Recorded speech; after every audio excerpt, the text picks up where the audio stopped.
नमस्कार, मैं हूं राजमोहन तिवारी और आप जुड़ चुके हैं लाइव बिहार के साथ। बिहार विधानसभा के 2 सीटों पर उपचुनाव हो रहे हैं, तारापुर और कुशेश्वर स्थान। तमाम राजनीतिक दलों के धुरंधर मैदान में उतर चुके हैं। इस बार महागठबंधन इस उपचुनाव में बिखर चुका है। राजद ने दोनों ही सीटों पर अपने उम्मीदवार उतारे हैं, वहीं कांग्रेस ने भी इन दोनों सीटों पर अपने उम्मीदवार उतार दिए हैं।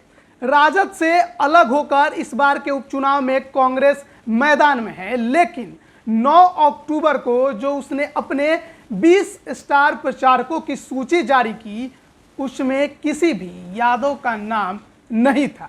उसके बाद विरोधियों ने कांग्रेस से सवाल पूछने भी शुरू कर दिए। क्या कांग्रेस में कोई यादव बचा ही नहीं जो उसके प्रत्याशियों का प्रचार कर पाए? और शायद हो रहे डैमेज को अब कंट्रोल करने के लिए कांग्रेस ने एक नई सूची जारी की। इस सूची में बताया गया कि 2 यादव समुदाय के बड़े नाम अब ऑब्जर्वर होंगे तारापुर और कुशेश्वर स्थान में।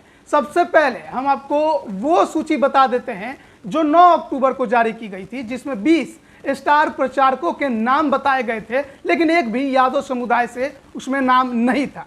सबसे पहले नाम है श्रीमती मीरा कुमार, फिर है तारिक अनवर, उसके बाद भक्त चरण दास, मदन मोहन झा, अजीत शर्मा, निखिल कुमार, शकील अहमद, अखिलेश सिंह, शत्रुघ्न सिन्हा, मोहम्मद जावेद, अनिल शर्मा, कीर्ति आज़ाद, अवधेश सिंह, शकील अहमद खान, इमरान प्रतापगढ़ी, प्रेमचंद मिश्रा, कन्हैया कुमार, हार्दिक पटेल, जिग्नेश मेवानी और अमिता भूषण।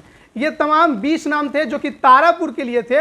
और कुशेश्वर स्थान में भी लगभग वही नाम है, बस 20वें नाम में थोड़ा सा उसमें बदलाव है। जहां पर तारापुर में 20वें स्थान पर अमिता भूषण है, वहीं कुशेश्वर स्थान में 20वें नंबर पर श्री शकील उस्मान अंसारी का नाम है।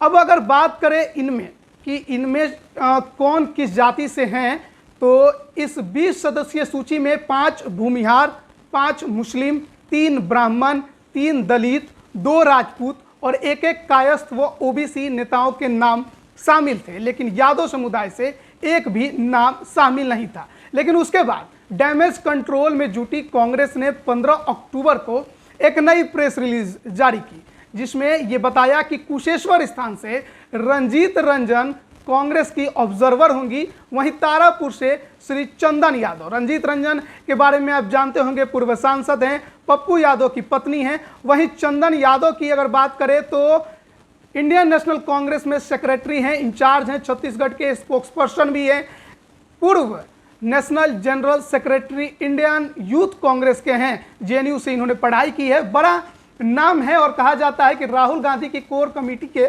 हमेशा सदस्य रहे हैं।